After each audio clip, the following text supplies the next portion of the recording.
Halo teman-teman, apa kabar? Ketemu lagi dengan Vina Feby Channel. Berikut penjelasan kita bercerita tentang trik lobster air tawar melahap kecambah. Lobster air tawar adalah hewan omnivora yang dapat mengonsumsi berbagai jenis makanan, termasuk kecambah.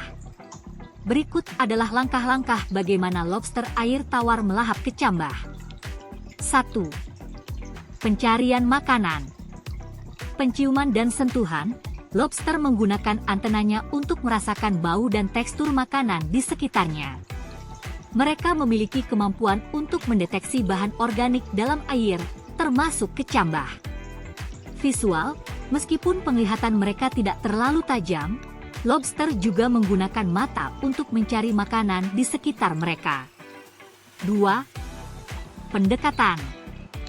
Pergerakan. Setelah mendeteksi keberadaan kecambah, lobster akan mendekati sumber makanan dengan menggunakan kakinya, priopod, untuk bergerak di dasar tangki atau habitatnya.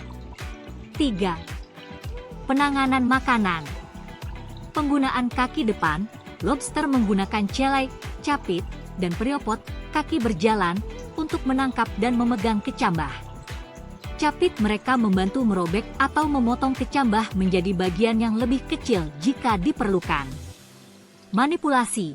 Dengan menggunakan priopod dan maxilliped, kaki rahang, lobster memindahkan potongan kecambah ke mulutnya. 4. Proses makan.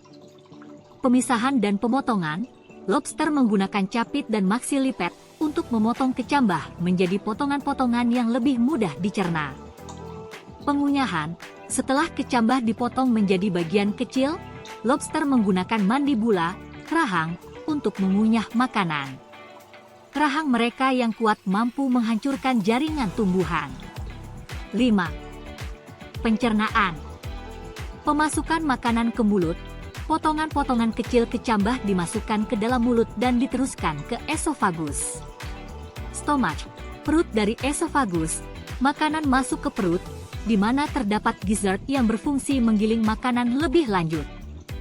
Perut lobster terdiri dari dua bagian, bagian kardia dan pylorus. Bagian kardia mengandung struktur seperti gigi yang membantu menghancurkan makanan. Enzim pencernaan yang diproduksi oleh hepatopankreas, organ yang berfungsi mirip dengan hati dan pankreas pada vertebrata, membantu memecah nutrisi dari kecambah agar dapat diserap. 6. Penyerapan nutrisi. Usus.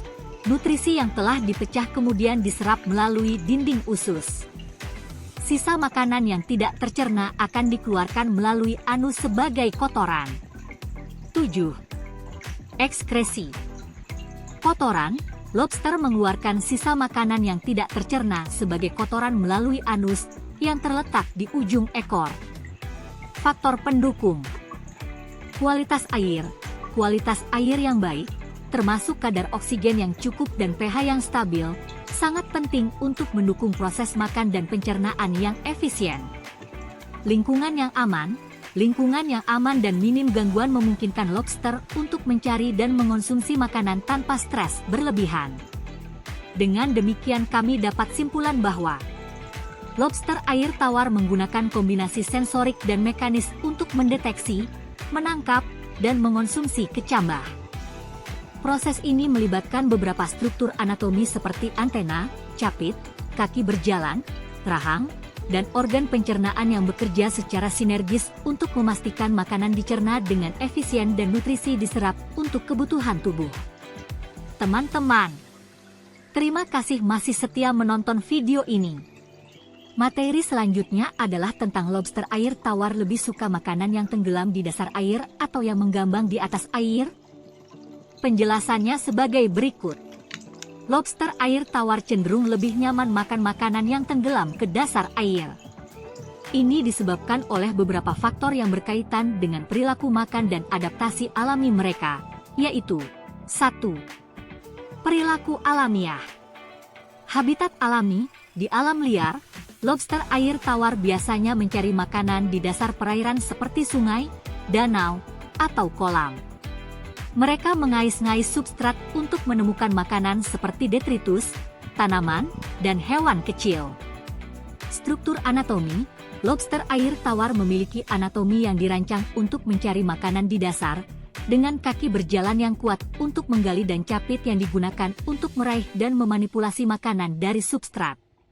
2. Kemampuan berenang. Keterbatasan berenang, meskipun lobster air tawar bisa berenang, mereka tidak dikenal sebagai perenang yang baik dan cenderung lebih lambat dan kurang gesit dibandingkan ikan.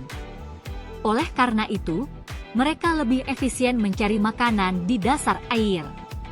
Adaptasi untuk merayap, lobster lebih cenderung merayap di dasar air menggunakan kaki mereka daripada mengejar makanan yang mengambang atau berenang di kolom air. 3. Kebiasaan makan di penangkaran. Makanan tenggelam, di penangkaran atau akuarium, pakan yang dirancang untuk lobster air tawar umumnya berupa pelet tenggelam atau pakan alami yang tenggelam ke dasar. Ini karena pakan tenggelam lebih mudah diakses dan dimanipulasi oleh lobster. Efisiensi pemberian pakan, memberikan makanan yang tenggelam juga membantu memastikan bahwa makanan tidak terbuang atau tidak termakan, serta mengurangi pencemaran air yang bisa terjadi jika makanan mengambang dan tidak segera dimakan. 4. Kualitas air. Minimalkan polusi air. Makanan yang mengambang lebih cenderung menyebabkan polusi air jika tidak dimakan dengan cepat. Makanan yang tenggelam di dasar lebih mudah untuk diakses oleh lobster dan sisa-sisa makanan yang tidak dimakan lebih mudah untuk dibersihkan. Kesimpulannya adalah sebagai berikut. Secara keseluruhan, meskipun lobster air tawar dapat makan makanan yang mengambang jika mereka bisa mencapainya, mereka lebih nyaman dan efisien makan makanan yang tenggelam ke dasar air. Oleh karena itu, dalam budidaya atau pemeliharaan lobster air tawar, disarankan untuk memberikan pakan tenggelam yang sesuai dengan kebiasaan alami mereka dan memaksimalkan efisiensi makan. Terima kasih teman-teman telah menonton video ini, dan sampai jumpa pada video berikutnya.